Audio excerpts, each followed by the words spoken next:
I traveled back to the day when the rich girl confessed her feelings to me. The young girl was wearing a white dress, her brows soft and gentle. I like you. In the next second, I heard her inner voice. He really believes it. Disgusting. The cicadas were chirping in the camphor tree, and the people around were jeering, though it was the kind of jeering meant to mock. Someone next to us whistled and laughed. Evelyn's taste is getting a bit heavy lately. How the girl in the white dress ignored them and just stood in front of me, her expression gentle, the sunlight filtered through her shoulders, and she looked like a princess straight out of a fairy tale. Evelyn, stubborn as always, pressed against the handlebars of my bike, standing on tiptoes, staring straight at me, she said, "Lucas, I like you." In her eyes, I saw my reflection, an awkward, stiff 17-year-old boy, thin and frail in an oversized school uniform. I was frozen in place, my face burning red without needing to check, my hands trembling helplessly. After all, this was Evelyn, the girl I had secretly been in love with for a long time. I was about to blurt out, "I like you too," when I heard the heart of the pure-looking girl in front of me. He really believes it. Disgusting. I was stunned for a moment and looked at Evelyn again. She was smiling gently, with no sign of the disgust she was feeling inside. She was waiting confidently for my reply. After all, everyone at South City High knew I was Evelyn's simp. Under everyone's watchful eyes, I suddenly took a step back.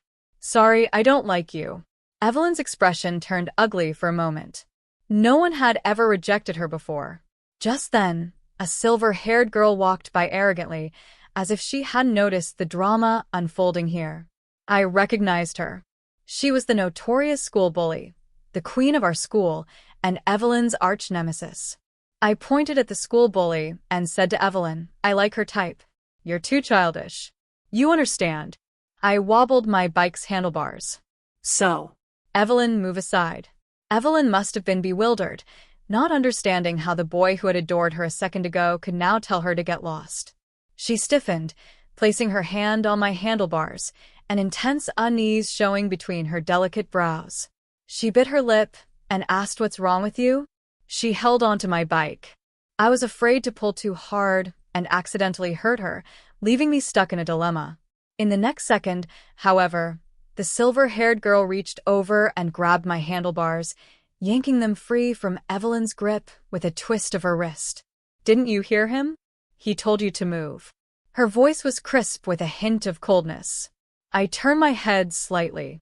The silver-haired girl had waist-length hair, her side profile delicate, yet exuding an aura that warned people to stay away.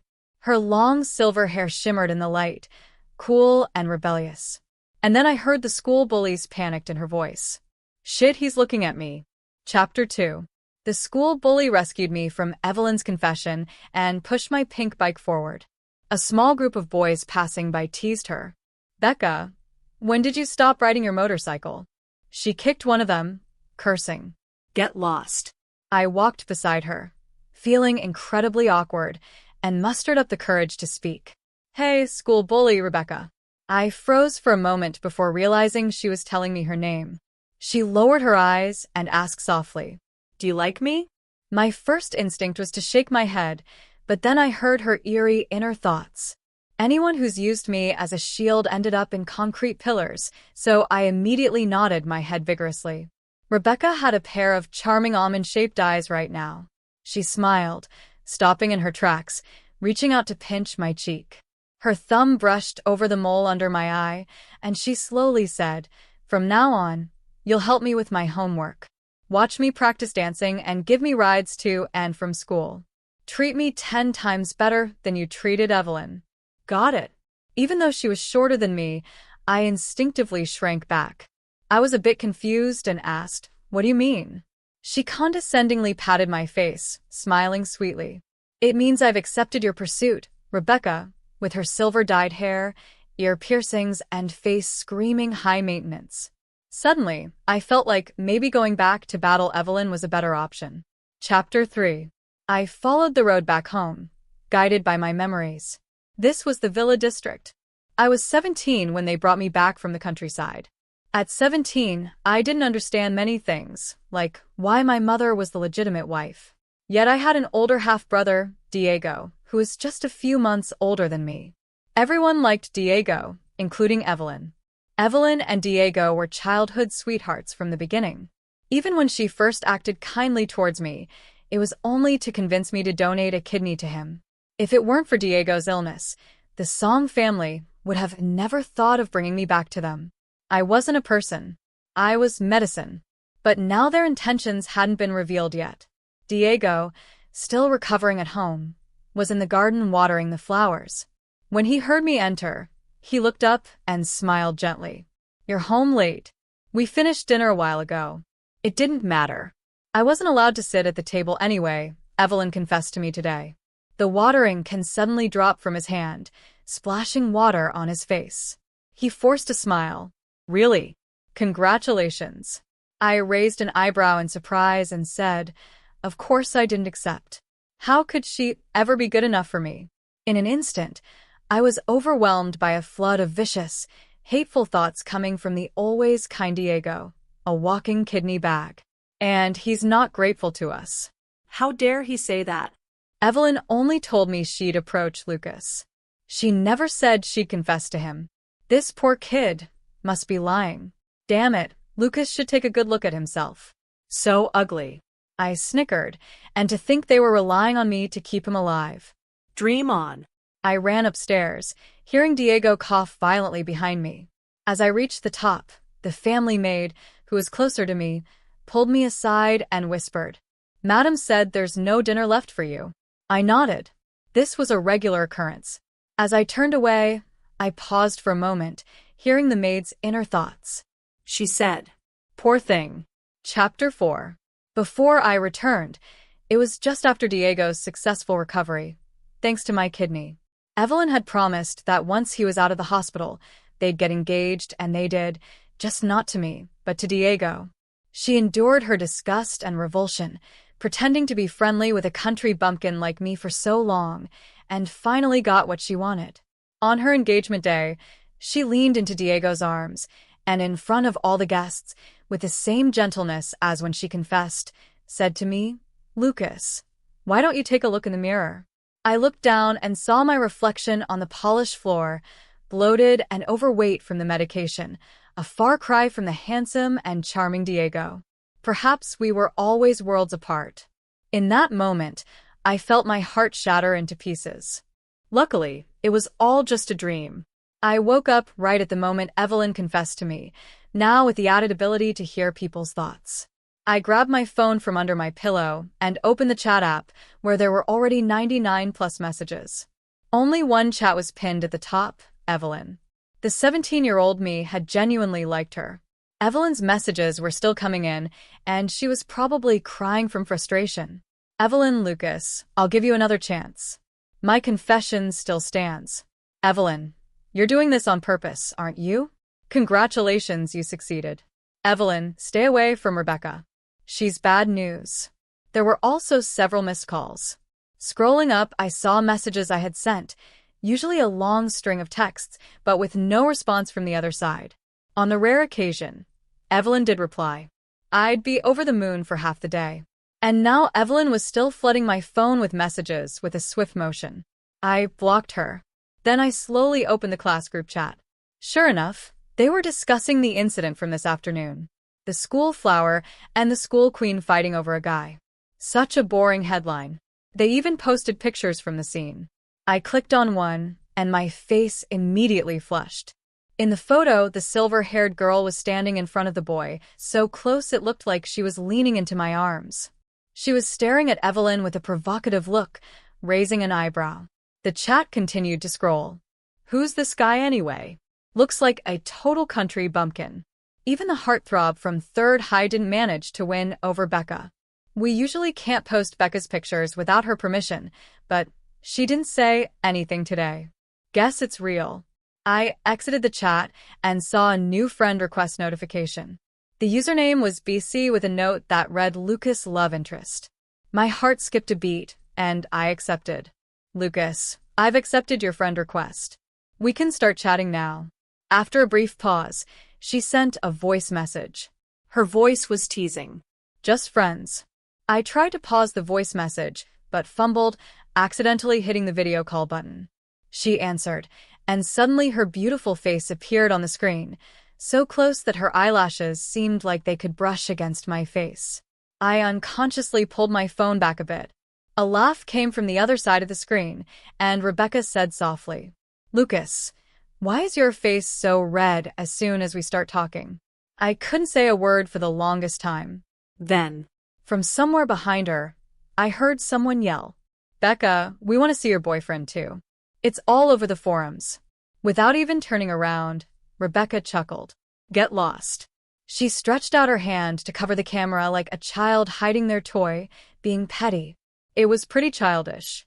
After a while, Rebecca moved her hand away, the corners of her lips curling up. "You couldn't wait to video call me after being apart for a bit. What's wrong? You miss me already?" Her words were light, almost seductive. Just as I was about to explain, my stomach growled loudly. I was starving. Before she could react, I quickly hit the red button to end the call. Damn, how embarrassing. Damn, she's beautiful. Chapter 5. It was already night, and the Song family had a curfew. I couldn't leave, and there was no dinner left for me.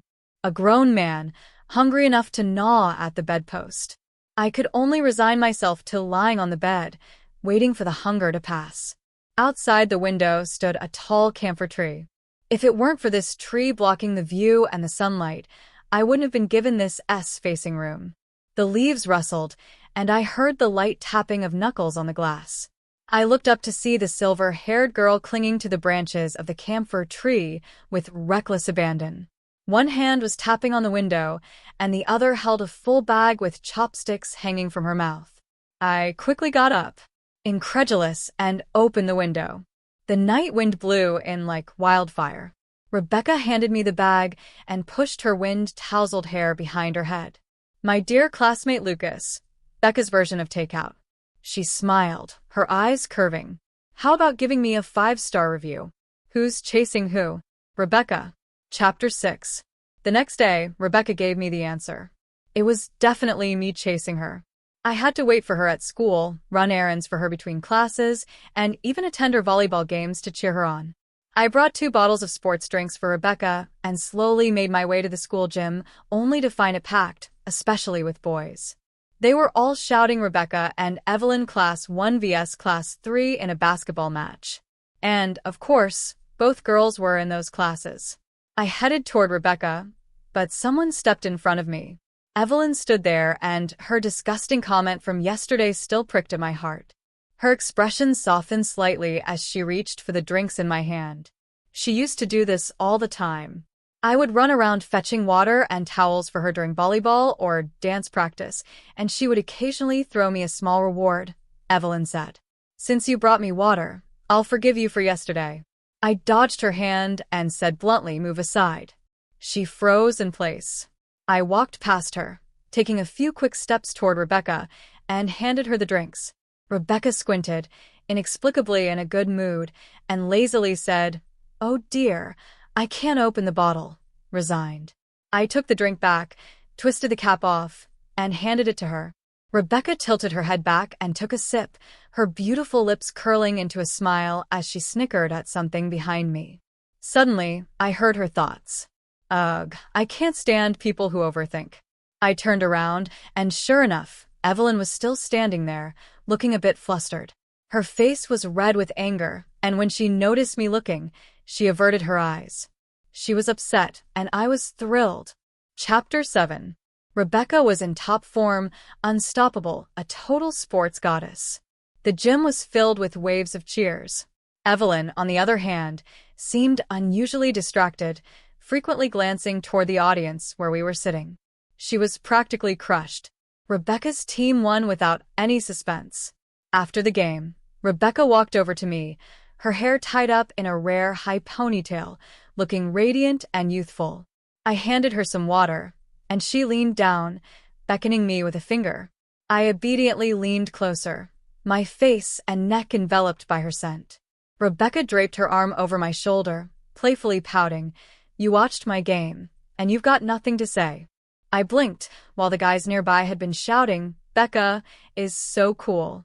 For half an hour, I looked up at her and hesitantly said, "Becca is cool." In the next second, something covered my head. It was Rebecca's school jacket, which she had left by the sidelines before the game. The scent of her soap filled the air around me. I heard someone rush over to check on her. "Becca, why are your ears and face so red? Are you feeling unwell?" Rebecca, rare in her embarrassment, snapped. "Stop talking."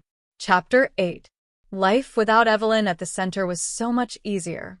My earliest memory of Rebecca was from the time I came out of a convenience store and stumbled upon her fighting with students from another school. I crouched against the wall, scared of getting caught in the crossfire. When it was finally quiet, I dared to look up. Rebecca was the only one left standing. She leaned against the wall, looking at me with a smirk. I was a tall guy, over 6 feet. What was I scared of? "Okay, I was scared," Rebecca asked. "Got a Band-Aid?" I did. After hesitating for a moment, I walked over and handed her one. She held out her hand, showing a small scrape on the back of her pale hand, clearly wanting me to put it on for her. Rebecca looked down and asked, "You're from behind?" I nodded. "Which class?" "What's your name?" Afraid that she might hunt me down later, I mumbled, "I'm just the guy who's always liked Evelyn." It wasn't wrong at a high. Maybe no one knew the name Lucas, but everyone knew Evelyn Simp. Just as I was about to put the Band-Aid on her, Rebecca suddenly pulled her hand back, her expression cold. She scoffed. "Boring." I must have said something that upset her. She walked away, her back looking thin and unsteady. But now, surprisingly, Rebecca seemed easygoing. Even when she got mad, she was quick to forgive. On the other hand, Evelyn always felt unpredictable when she was nice. It seemed like she really liked me when she wasn't. She was downright cruel. Fortunately, I no longer had anything to do with her, or so I thought. Until Evelyn showed up at the Song House after school. I had gone downstairs to get some study guides and ran into Diego, who was happily walking out of the piano room. "Evelyn, it's been so long since you visited me," he said, with a trace of complaint in his voice. Evelyn stood silently for a moment before asking, "How's your recovery going?" Diego rambled on. "I've been such a burden to our parents, but I'm okay. You don't need to worry. I'll ask the maid to cut some fruit for you. You love fruit, don't you?" Yesterday, Evelyn cut him off. Pressing her lips together, "No need." She looked up toward the stairs and made direct eye contact with me. She stared at me and said, "I'm here to see Lucas." Diego froze as if he hadn't heard her right and repeated, "Evelyn, who are you here to see?" Evelyn ignored him and stubbornly kept her eyes on me. "Lucas, come down and talk." Under her gaze, I slowly walked down the stairs. I grabbed the math study guide I'd left on the table inside. "It's not that I'm ignoring you. I was on a video call with Rebecca about math problems. If I keep her waiting, she'll get mad." Diego's face turned pale. Evelyn's face darkened. Chapter 9. That night, Diego threw a fit, demanding to return to school. Being the family's darling, and with his health improving recently, the family agreed. After his return to school was arranged, Diego's mom, for the first time, deigned to speak to me at length. Half advice, half threat. Her words boiled down to one thing. I was to be Diego's study companion. Diego's mother said, "Lucas, don't forget that the reason you're able to attend the school is because of the resources I provided." She had always looked down on me as some country bumpkin and never really took me seriously. My dad only got where he was thanks to Diego's mom, a wealthy heiress, so her status was naturally higher. I nodded in silence. When the conversation ended, my dad finally spoke. Calling my name Lucas, I turned around, he said. "Don't call Diego your brother at school. It's hard to explain. Same father, 2 brothers, just a few months apart." Who could explain that? Chapter 10. Diego's return to school stirred up quite the commotion. He had taken a break for half a semester due to his illness, but during his time at school, he had been a figure of influence. He and Evelyn were in the same class, and lately they had been appearing inseparably together. Naturally, the rumors between me and Evelyn quickly died down. Diego, backed by his parents, freely ordered me around. Living under their roof, I had no choice but to comply on a scorching summer afternoon. I had to run errands to buy ice cream for him and his gang. By the time I returned, drenched in sweat, they were laughing with their feet on my desk. That Lucas. You can tell he's a poor kid from the countryside. First clinging to Evelyn, now hanging out with Rebecca. Lucas's grades are terrible. He's nothing compared to Diego. Evelyn and Diego are childhood sweethearts. Diego, what's Lucas to you? Anyway, I've never seen a dog so obedient. They laughed again, as if they had just heard the world's funniest joke. One of them kicked my desk again. Suddenly someone said, "Hey Diego, Lucas has the same last name as you." Diego's smile froze for a moment, but quickly returned to normal. Lucas is the son of our driver. My dad pulled some strings to get him into the school. I interrupted their praises of Diego's kindness and put the now melted ice cream on the table. Diego flicked the contents with his fingers and said, "Lucas, it's all melted. Do me a favor and go get some more." Even though I relied on the He family's money to attend school, I couldn't swallow my anger anymore. I was ready to flip the table when a sweet voice rang out, uncharacteristically stern. Evelyn said, "Diego, that's enough." The room fell silent. Diego couldn't keep up his smile anymore. "Evelyn, you know He swallowed the rest of his words for some reason. When he looked at Evelyn, he didn't dare finish. I heard Diego's inner thoughts, a mix of anger and frustration. He was thinking, Evelyn and I have been through the same thing. Why is her attitude changing? I glanced at Evelyn, confused about why she was speaking up for me. Maybe they had switched tactics, one playing the good cop, the other the bad. Slowly, I said, "What's so over the top about this? You've done worse before, haven't you? Back when I was chasing after Evelyn, she was awful. She once made me go buy coffee in a raging storm. And when I returned, drenched but with the coffee intact, she barely glanced at me and said, 'Lucas, the coffee's cold.'" Evelyn clearly remembered it too. The room grew colder, and no one dared speak. Suddenly, I felt someone's arm hook around my neck from behind, pulling me against a soft feminine body.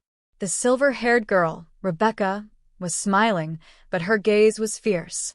"So this is where you've been running errands for people." Rebecca scanned the room. Everyone she looked at paled. To this day, the school forums were still buzzing with posts about Rebecca. Her reputation as the school's queen was widespread, making him run errands. Rebecca's voice was sharp, enunciating every word. "Are you even worthy?" Chapter 11. Rebecca casually told the group to go for a run. None of the boys dared to argue. They obediently did as she said. Even Diego wasn't spared. A bunch of them ended up drinking the melted ice cream and running laps under the scorching sun, while classmates watched from the balconies and the headmaster, bald and sweating, rushed to the track. The mastermind, Rebecca, stood beside me, her silver hair flamboyant as ever. Watching them with an expressionless face, she wasn't happy. "Rebecca." I called her name. She turned to me, and the displeasure on her face instantly melted away. "Don't do this next time. It doesn't look good." It wasn't that I pitied Diego and the others, it was that it wasn't worth it for Rebecca to do this for me. Since my mom died, I'd been self-reliant, and no one had ever treated me so kindly. Even though Rebecca was said to have done worse things before, such blatant rule-breaking could damage her reputation. Rebecca rested her chin in her hand and leaned in close. So close I could count her eyelashes. I saw my reflection in her eyes. "Did it feel good, Diego?" she asked. I hesitated for a moment. "It did." Rebecca smiled like a cat who'd just caught a mouse. "Then it was worth it." Chapter 12. After Rebecca stepped in, Diego didn't dare boss me around anymore. Even at home, he was too scared to tattle. Just hearing Rebecca's name was enough to shut him up. Maybe what I said to Evelyn had also struck a nerve because she stopped bothering me too. Occasionally, I'd see Evelyn and Diego walking together at school. One moment, Diego would be all gentlemanly with her. The next, he'd look at me with nothing but disgust. He must have had a natural talent for changing his expression, like one of those face-changing opera performers. But Evelyn didn't seem as close to him as I'd imagined. Not that it mattered to me anymore. I had one task: study hard. Well, maybe now I had another task, helping my struggling classmate Rebecca with her studies. On the day of the monthly exam results, the bulletin board was crowded. I hadn't done well in the past, but during my bedridden days, I had spent all my time reading high school textbooks, hoping to retake the college entrance exams one day. So this time I was eager to see where I ranked. Diego and his group were crowded around the top of the board. Diego, you're ranked 29th in the year. That's amazing. Of course, it was amazing. The Song family had hired top tutors for him. First place, as expected, goes to Evelyn. They turned around and saw me searching from the bottom of the list, snickering. I heard Diego's smooth, mocking voice. Some people at least know their place, looking for their name where it belongs. Suddenly, someone tugged on his sleeve and cursed softly. Diego, his rank is ahead of yours. I was just a few spots above Diego. He stared at the board, stunned, unable to believe it. Someone read my ranking out loud. Lucas, 20th. I couldn't believe it was that high. I suppressed my excitement and finally found Rebecca's name. She had jumped to the middle of the pack. Lucas's tutoring sessions were working. I turned around and saw Rebecca walking down the corridor with a group of girls. Afraid she wouldn't see me, I waved and happily called her name, Rebecca. She looked up and met my gaze. You ranked 300th. I puffed out my chest, proud. You got 300th place, Rebecca. Rebecca's steps faltered, and the girls around her started teasing her, nudging her with their elbows. Becca, the guy you like is so cute.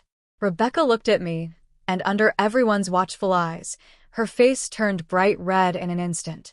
I heard Rebecca's inner voice, a little annoyed. She was thinking, damn it, he's way too good at flirting. Chapter 13. Many people liked Rebecca, but most of them admired her from afar due to her bad reputation. However, today one of the few who openly liked her came to find me. It was David, the heartthrob from the neighboring Third High, who had acted in a few well-known youth dramas. I had heard that Rebecca had once fought for him, but for some reason they never got together. Early in the morning, David was waiting for me at the school gate. Rebecca and I usually went to school together now, but today she had gone to the convenience store, and I was waiting for her at the gate. I never expected David to show up first. David was good-looking in that bad boy kind of way. You must be Lucas, he said. I nodded. David got straight to the point. You can't win against me, so just stay away from Rebecca. Becca's cold on the outside but kind on the inside, and sometimes she just pities people, which can give the wrong impression. Besides, it was all over the forums last night. If I were you, I'd be too ashamed to show my face at school. Becca's only interested in you for the moment. If you keep pushing, you'll only embarrass yourself. Forums. What forums? Before I could respond, David's eyes lit up as he looked past me, calling out Becca. Before I could react, a cup of soy milk and a bun were shoved into my hands, and the silver-haired girl appeared at my side, biting on a carton of milk, stuffing a handful of candy into my pocket, and zipping up my half-open backpack. Rebecca didn't even look at David and mumbled through the milk carton. What are you talking about? Her actions were so smooth, as if she had done them countless times before. David stared at Rebecca's hand as she zipped up my bag, his face turning pale. Becca, you don't let anyone get that close to you. How can you do these things for him? Rebecca rolled her eyes in exasperation and spat out 2 words. Who are you? Chapter 14. It turns out being a celebrity doesn't help with mental resilience. Rebecca's few words left David devastated. As Rebecca and I walked toward the school, she suddenly spoke, her tone proud. I don't know him. I never fought for him either. Those were just rumors. The only person I've ever stood up for is you. I was taken aback, realizing that Rebecca was explaining herself to me. I looked up at Rebecca. Her light-colored hair making her skin appear even paler, she lazily added, I'm not like some people who like someone else before liking me. Luckily, they realized their mistake in time. I wasn't sure who she was throwing shade at, but in the end she shot me a glance and teased. Right, Lucas. Chapter 15. After the morning's drama, I couldn't shake a sense of unease. As soon as I walked into school, I felt something was off. It was especially noticeable during the breaks. People's stares were odd, and I could hear the thoughts around me. Lucas is actually an illegitimate child. No wonder he's too timing. It's in his blood. If I were him, I wouldn't dare show my face in front of Diego, let alone attend the same school. Oh my God. So disgusting. I realized what had happened and quickly checked my phone in the bathroom. Sure enough, there was a trending post on the forum exposing Lucas, the illegitimate child of a high who's too timing. The post was anonymous, written by someone claiming to be a regular classmate who couldn't stand Lucas anymore. It presented a twisted, dramatic version of my life, turning everything upside down. It claimed Diego's parents were the true, loving couple. While my mother had schemed to marry into the Song family by having me, it painted Diego as the innocent victim, sick because of my mother's actions, while I shamelessly pursued both Evelyn and Rebecca at the same time. No need to look at the comments. They were all insults. I was so angry my head felt foggy. None of it was true. In reality, it was Diego's mother who had set her sights on my dad when he was newly married. She became the other woman, and eventually they ran off together.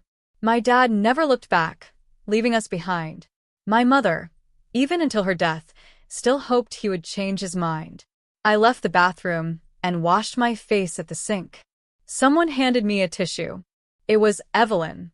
She spoke softly. I've already asked someone to handle the forum post. Don't worry, I looked at her reflection in the mirror, her white shirt and gentle expression.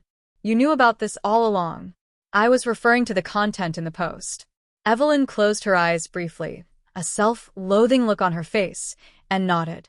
I'll make sure this is suppressed. No one will talk about your background anymore.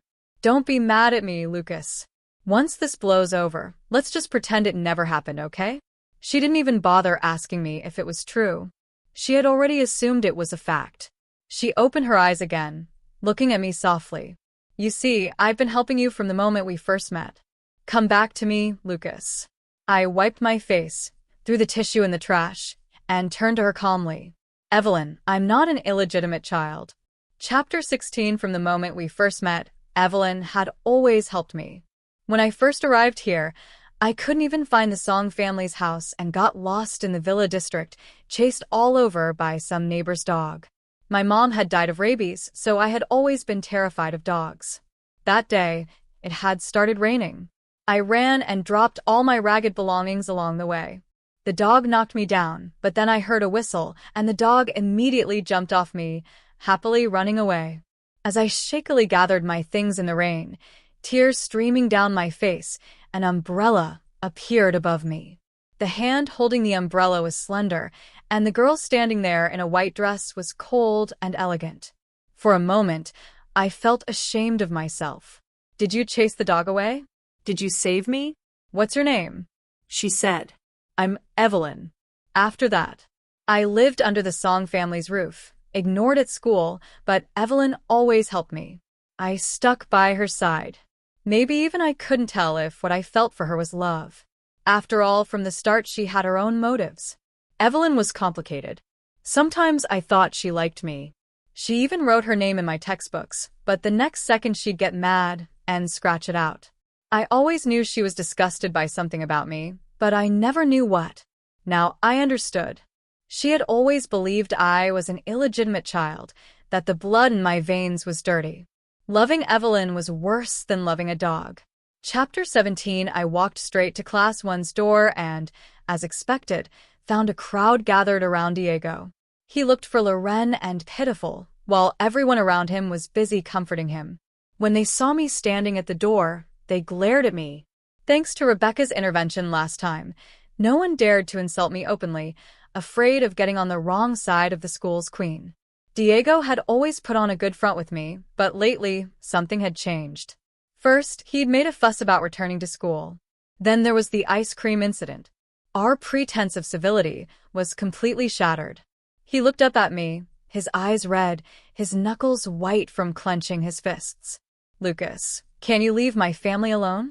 I heard his inner thoughts again, half angry, half hurt. Diego was thinking, Evelyn just went to see him. He used to hate illegitimate children as much as I did. How did things end up like this? Leaning against the wall, I chuckled. Of course not. Diego's expression froze. I walked over, placing my hand on his desk, looking down at him. That post is a pack of lies. I'm not an illegitimate child. The other child born from an affair is someone else. Diego had been kept in the dark by his parents and genuinely believed his mother was the rightful wife. That's why he harbored so much hostility toward me. Now, hearing this, he instinctively snapped back. What proof do you have? I shook my head and straightened up, looking at him with a hint of contempt. I don't need proof. Whoever makes accusations has to provide the evidence. The innocent don't have to prove their innocence, I added. I'll call the police. Justice will give me the answer. Did the person who posted that rumor think anonymity would protect them from responsibility? Diego's face turned pale. Before I could call the police, justice arrived on its own. Someone muttered. The forum's anonymous feature just went offline. The person next to me was hiding their phone behind a book reading the post. The name of the poster was now clear. Class 1's Diego. The looks people gave Diego were strange after comforting him for so long they realized he had written the post himself. What a two-faced act. Diego, with his thin skin, blushed furiously and fainted from the stress. Chapter 18. In the VIP ward, Diego had just come out of dialysis looking pale, while the nurse was bustling around and his mother fed him pre-cut fruit. I was getting scolded by Song's father, Lucas. I'm really disappointed in you. Is this how you repay us? By making your brother so angry that he ends up in the hospital? He said nothing about what Diego had done. I lowered my eyes in annoyance, staring at the spotless floor, and thought about the time I was left alone in the hospital. After giving Diego a kidney, their attitude toward me had turned cold. When I first came here, I wanted to show my long-lost biological father that I could be an excellent son. But things didn't go as planned. Fortunately, I had stopped caring a long time ago. I've heard the whole situation. I also heard you want to call the police. That's ridiculous. You shouldn't go back to school. After all, those are Diego's classmates, and this will affect him badly. I'll arrange for you to transfer. Realizing his tone was too harsh, Song's father softened his voice. We're family, Lucas. Try to understand and show some consideration. All right. No, I shook my head. Song's father was stunned.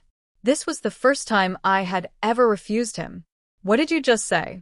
He asked harshly. My throat felt dry. The atmosphere in the room turned tense. The door opened suddenly, and a group of people crowded in with a silver-haired girl standing at the entrance. She spread her hands. Lucas, come here. I quickly walked toward her, lowering my voice. Why are you here? Rebecca placed her hand on my back. I didn't want them giving you a hard time. I'm here to back you up. Song's father clearly recognized Rebecca, and a hint of flattery appeared on his face. I had no doubt that he was about to ask me to help him connect with her. I let out a breath, feeling oddly emboldened, and repeated. I said no. I will report it to the police. I'm not donating another kidney, and whether Diego lives or dies has nothing to do with me. You're lucky I haven't punched any of you yet. I turned to look at Diego, who was clutching his blanket in panic. Diego's hatred toward me stemmed from being a half-sibling, from Evelyn, and from his jealousy over my health. I shattered the dream he had been living in for years. Diego, your mom is a full-blown mistress. Your dad, he had an affair while married. Diego, you're the illegitimate child from that post you wrote. Chapter 19. After saying my piece, I left the ward, leaving chaos behind. I sat in the hospital corridor when someone suddenly squatted in front of me. Rebecca and her crew had lingered by the ward's door for a while longer. I didn't need to ask to know they were covering for me. If it weren't for her, I wouldn't have gotten away so easily today. I had always been spineless, and now I even needed a girl to clean up after me. I clenched my hands and looked into Rebecca's eyes. Thank you, Rebecca. Sunlight filtered through, making her features look even clearer. After hesitating for a moment, I asked, why are you so good to me? Rebecca rested her chin in her hand and smiled. Are you flirting or asking me seriously? My face flushed red instantly. I wasn't flirting, I wasn't complimenting you, I was genuinely asking, Rebecca. Rebecca frowned slightly, as if she were genuinely considering her answer. Do I need a reason? Some people just shine so brightly that when you see them, you want to give them the best of everything. The first time I saw you, you were being chased all over by Sue family's dog. It was pretty special. I was the one who whistled to call the dog away. I was going to check on you, but then I saw Evelyn. She annoyed me, so I left if I had known it was you. I wouldn't have turned around if I had known it was Lucas. I wouldn't have let anyone else get ahead of me. That one turn, and all Lucas could see was Evelyn, never noticing me again. I watched him run errands for Evelyn, saw him get hurt but still like her, watched them look like a couple, and I had no choice but to step aside. My expression shifted slightly, realizing Rebecca had helped me before Evelyn even got involved. I waited for her to continue, but she didn't. Instead, she looked at me with clear, playful eyes and then, "Why so eager to know my feelings?" "Lucas." Rebecca stood up, pretending to speak casually. "That Sioux family dog is usually very well behaved and never runs off. It listens to its owner." Chapter 20. Rebecca took me to the police station to file a report, and the forum post remained up. Apparently, Diego had tried to delete it several times, but it couldn't be removed. Just like when the forum's anonymous feature bugged out and got disabled that day, the comments had already turned against him. Rebecca and I had a good laugh over the content of the post. She scoffed at the part about me, two-timing, coldly saying, "Evelyn, a boat worth stepping on, please." The case was resolved quickly. Not only did Diego have to issue a public apology, but I also received financial compensation. It wasn't much, but it was enough to free me from the Song family's control. Covering my tuition and living expenses, Diego admitted to making up the rumors, which was also an indirect admission that he was the real, illegitimate child. After that, his condition worsened. Adding insult to injury, the Song family's business suddenly took a nosedive, but none of that mattered to me. I was enjoying my compensation from the Song family, sipping on a carton of yogurt while typing on my phone. Lucas, I knew justice would prevail. Rebecca, and what about me? I thought for a moment, smiled, and typed. Becca will always lead me to justice. There was no reply for a long time. I set my phone aside and focused on my homework when I remembered to check again. A new message had been sitting there for a while. Rebecca had sent a voice message. Her voice was sweet as it flowed through the speaker. Lucas, what should I do? It feels like you're about to catch up to me. Chapter 21. Under the camphor tree, the girl in the white dress, Evelyn, had been standing for a long time. The dappled sunlight falling on her was soft. As I walked past, she called my name, stopping me in my tracks. I turned around, not understanding why. Evelyn's expression was complicated, as if she felt a sense of relief, but also something else. "Sorry," she murmured, biting her lip. I never thought I would hear Evelyn say those two words. She didn't look as hard to approach as Rebecca, but deep down, she was prouder than anyone. The kind of person who'd rather die than lower her head. Patiently, I asked, "Is it because you misunderstood that I was an illegitimate child?" Evelyn stared at me for several seconds, her eyes welling up with tears for everything that happened before. Diego had been telling me for years that he had a half-brother. I took his word for it, seeing that I showed no reaction. Evelyn lowered her eyes, looking fragile like glass. "Have you met my little brother before I came back in time?" Yes, I had. He was an adorable chubby kid who liked chasing after Evelyn, but Evelyn treated him indifferently, even cruelly. After a pause, Evelyn spoke, reopening an old wound. "He's the child of the woman my father kept outside our home." It dawned on me that Evelyn's conflicting attitude toward me was her way of projecting her own pain. She had even helped the Song family deceive me because in her eyes, it was something I owed them. "Evelyn." I suddenly called her name, giving her a gentle smile. She looked up, holding her breath. It had been a long time since she'd seen me smile at her. I could hear the bitterness in her heart, but I really, truly like Lucas. "I like you," I said. Watching as Evelyn's eyes lit up, I let out a sneer. "Did you really believe that?" Disgusting. Evelyn needed to understand that some things can't be fixed with a simple apology. I threw those same words back at her. Evelyn staggered slightly, staring at me in silence and pain. Perhaps in that moment, she finally realized what she had lost. "Lucas," a lazy voice called from behind me, tinged with irritation.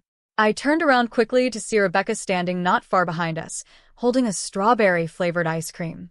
Her beautiful face was cold, and I suddenly felt like I had been caught cheating, forgetting Evelyn. I quickly walked toward Rebecca, just 2 steps away from her. She suddenly threw herself into my arms. I caught her, steadying her, but I heard her let out a small cry of pain. I immediately looked down. "Did you hurt yourself? Where does it hurt?" Rebecca took my hand, slowly guiding it to her chest, just above her heart, under my palm. I felt her soft skin and the intense, rapid beating of her heart. I looked up to see that there wasn't a trace of pain on her face. Instead, she tilted her head, her expression playful and mischievous. "It hurts right here." I sighed helplessly. Rebecca pouted. "Dear Lucas, I can understand that there are other girls around you. After all, we're not officially together, but as your pursuer, I'm feeling a little insecure." So Ivy decided to change the word pursuer to something else. Can you guess what word? What word? Rebecca stomped her foot and gritted her teeth. "Girlfriend."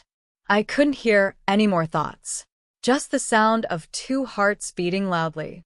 Neither of us said a word as the sunlight poured down. In any case, there was still a long road ahead, and a lot of life left to live. After all, this was a new beginning. In reality, the school queen, Rebecca, wasn't that hard to catch after all.